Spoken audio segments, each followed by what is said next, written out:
আসসালামু আলাইকুম। নিয়মিত বাংলা সংবাদে আপনাদের স্বাগতম। শুরুতেই থাকছে শিরোনাম, এরপর বিস্তারিত। ডক্টর ইউনূসের সরকারকে অচলের নতুন ষড়যন্ত্র। আর থাকছে সচিবদের কাছে নতুন পরিকল্পনা চাইলেন ডক্টর মোহাম্মদ ইউনূস। জানিয়ে দেব কলকাতায় আত্মগোপনের সাবেক এমপি বাহার ও মেয়ের সূচনা। এবং সবশেষ জানিয়ে দেব ফেনীতে শেখ হাসিনা কাদেরের নামে আরও এক হত্যা মামলা। এতক্ষণ শুনছেন সংবাদ শিরোনাম, এবার জানুন পুরো বিস্তারিত। ভারতের ইন্ধনে হঠাৎ শ্রমিক অসন্তোষ। গাজীপুর, টঙ্গী, আশুলিয়ায় জাহাঙ্গীর বাহিনী বেপরোয়া। ছুটি ঘোষণা করা কারখানাগুলো আজ খুলবে। সরকার অচলের ষড়যন্ত্র। ছাত্র জনতা গণ অভ্যুত্থানে দেশ থেকে পালিয়ে ভারত গেলেও পতিত শেখ হাসিনার দেশবিরোধী ষড়যন্ত্র থেমে নেই। বাংলাদেশকে অস্থিতিশীল করতে একের পর এক ষড়যন্ত্র চালিয়ে যাচ্ছে ভারতের গোয়েন্দা বাহিনী। রয়ের মদদে হাসিনার নির্দেশনা দিচ্ছেন, আর তার নির্দেশনা অনুযায়ী দেশে অবস্থানরত তাবেদাররা বিভিন্ন সেক্টরে নানা ফরম্যাটে অস্থিতিশীলের পরিবেশ সৃষ্টির চেষ্টা করছেন।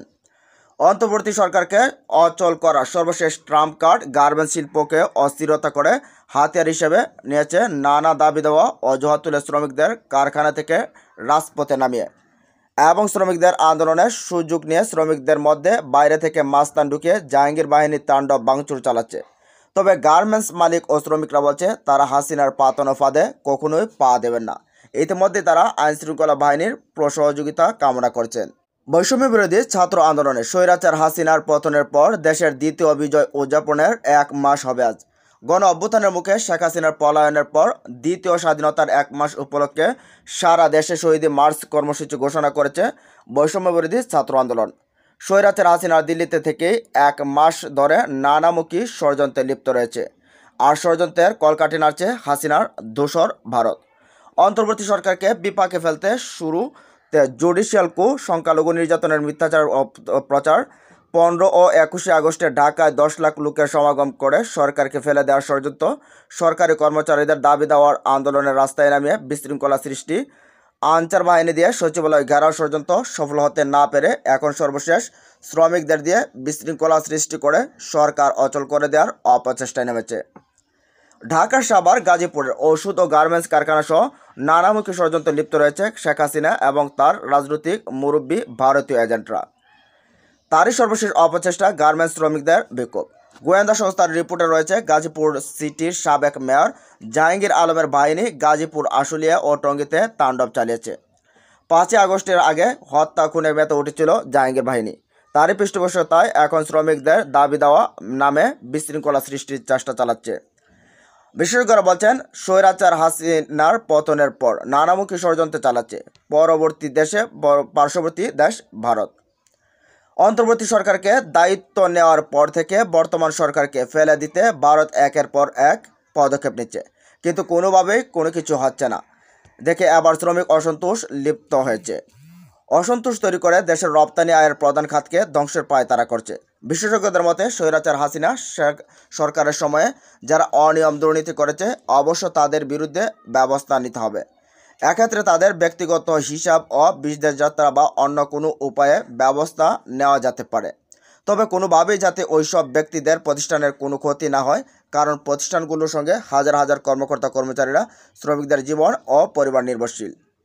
তাই অন্তর্বর্তী সরকারকে অবশ্যই দিকটায় খেয়াল রাখতে হবে। ঢাকা বিশ্ববিদ্যালয়ের অর্থনীতি বিভাগের সাবেক শিক্ষক ও বিশিষ্ট অর্থনীতিবিদ প্রফেসর ডক্টর আবু আহমেদ বলেন, কারখানা শ্রমিক অসন্তোষের মতো ইস্যু দিয়ে বর্তমান অন্তর্বর্তী সরকারকে ফেলে দেওয়ার ষড়যন্ত্র কোনোভাবেই সফল হবে না। ভারত বা অন্য কারো উস্কানি থাকলেও ছাত্র জনতার এই অর্জনকে কোনোভাবেই অন্য খাতে প্রভাবিত করতে পারবে না, যা সম্ভব নয়। তিনি বলেন, আমাদের দেশের শ্রমিকরা আন্দোলন প্রিয়, অনেক দিন পর স্বাধীনতা পেয়েছে তাই হয়তো আন্দোলন করছে। এর মাধ্যমে শ্রমিকরা তাদের নিজেদের ইমেজ নিজেরাই নষ্ট করছে। শ্রমিকরা যে ভুল করছে খুব শীঘ্রই তারা তা বুঝতে পারবে। গত 8 আগস্ট পরবর্তী সরকার দায়িত্ব নেওয়ার পর থেকে নানামুখী ষড়যন্ত্রে সফল হচ্ছে না পেয়ে শ্রমিক অসন্তোষের মাধ্যমে দেশে শ্রম, গণ শিল্প ও রপ্তানি আয়ের প্রধান খাত পোশাক খাতকে টার্গেট করেছে। অন্তর্বর্তী সরকারের প্রধান উপদেষ্টা ডক্টর মোহাম্মদ ইউনূস দায়িত্ব নেওয়ার পর তার দূরদর্শী নেতৃত্বে অল্প দিনেই দেশের উন্নয়ন কার্যক্রম ত্বরান্বিত হচ্ছে। ইতিমধ্যে বিভিন্ন ব্যক্তি ও শিল্প গ্রুপের পরিবার পাচারের অর্থ ফেরতের আশ্বাস এসেছে। বিশ্ব ব্যাংক, IMF তথা সংস্থাগুলো বড় অঙ্কের অর্থ সহায়তার আশ্বাস দিয়েছেন। কূটনৈতিক সম্পর্কের মাধ্যমে সংযুক্ত আরব আমিরাতে 57 বাংলাদেশি শাস্তি মওকুফ করেছেন। রেমিটেন্সের গতি ফিরেছে, পদ্মা সেতুর প্রকল্পে প্রায় 2000 কোটি টাকা সাশ্রয় করা হয়েছে। আইন আদালত নিজস্ব নিয়ম অনুযায়ী চলছে। অপরদিকে দেশের আর্থিক খাতে সুশাসন, জবাবদিহিতা ফেরাতে বাংলাদেশ ব্যাংক ইতিমধ্যে বিভিন্ন ব্যাংকের বোর্ড ভেঙে দিয়ে নতুন বোর্ড গঠন করে দিয়েছে। ব্যাংকগুলোতে স্বাভাবিক ফিরছে এবং গ্রাহকের আস্থা বাড়ছে। শেয়ার বাজারে ঘুরে দাঁড়াচ্ছে এবং বিদেশিরা বিনিয়োগে আগ্রহী হয়ে উঠছে।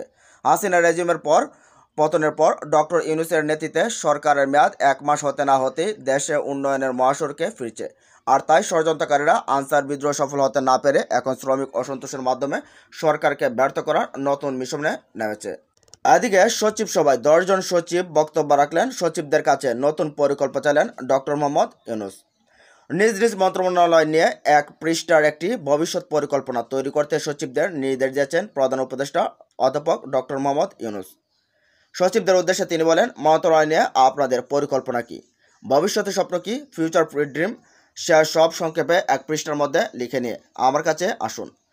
তিনি প্রশাসন পরিচালনার সচিবদের অতীতের গত বাধা ভাবনা ও চিন্তা থেকে বেরিয়ে সৃজনশীল হওয়া এবং সরকারের সব পর্যায়ে সংস্কার কর্মসূচি গ্রহণ ও বাস্তবায়নে এগিয়ে যাওয়ার নির্দেশনা, মার্চিং অর্ডার বাস্তবায়ন ও সরকারি অর্থের সর্বোত্তম ব্যবহার নিশ্চিত করতে নির্দেশনা দেন।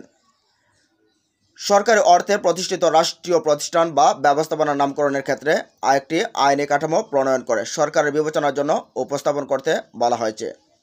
কমিটি প্রয়োজনে সদস্য কো-অপ্ট করতে পারবে। কমিটির প্রয়োজন অনুসারে সভা করতে পারবে। মন্ত্রিপরিষদ বিভাগ কমিটিকে সচিবিক সহায়তা দেবে সবাই, এমন নির্দেশনা প্রদান করা হয়। পরে নামকরণের আইনি কাঠামো করতে উপদেষ্টা পরিষদ কমিটি গঠন করে মন্ত্রিপরিষদ বিভাগ থেকে প্রজ্ঞাপন জারি করা হয়েছে। গতকাল বুধবার তেজগাঁওয়ে প্রধান উপদেষ্টার কার্যালয়ে সাবেক প্রধানমন্ত্রী কার্যালয় প্রথমবারের মতো বিভিন্ন মন্ত্রণালয় ও দপ্তরের সচিবদের সভায় ডক্টর মোহাম্মদ ইউনূস এসব নির্দেশনা দেন। বর্তমান অন্তর্বর্তীকালীন সরকার দায়িত্ব নেওয়ার পর এটি ছিল প্রথম সচিব সভা। সভায় অংশ নেওয়া সরকারের একাধিক সচিবের সঙ্গে কথা বলে জানা গেছে, খাদ্য নিরাপত্তা, বাজারে পণ্যের সাপ্লাই চেইন, প্রশাসনের দুর্নীতি রোধ ইত্যাদি বিষয়ে প্রধান উপদেষ্টা কথা বলেন। তিনি সচিবদের আস্থার সঙ্গে কাজ করার পরামর্শ দিচ্ছেন। এক পর্যায়ে তিনি বলেন, এখানে যারা আমরা উপস্থিত আছি আমরাই সরকার, জনগণকে সর্বোচ্চ সেবা দিতে হবে। সবাই সচিবদের অনেক নিজ নিজ মন্ত্রণালয়ের কর্মকাণ্ড তুলে ধরেন। বিশেষ করে আর্থিক খাত, বাণিজ্য ও শিল্প ও জননিরাপত্তা বিষয়ে ইতিমধ্যে সরকারের গৃহীত বিভিন্ন পদক্ষেপ প্রধান উপদেষ্টার কাছে তুলে ধরেন। সভায় প্রধান উপদেষ্টার সঙ্গে উপদেষ্টা ডক্টর আলী ইমাম মজুমদার অংশ নেন। সভা পরিচালনা করেন মন্ত্রিপরিষদ সচিব মোহাম্মদ মাহবুবুর হোসেন।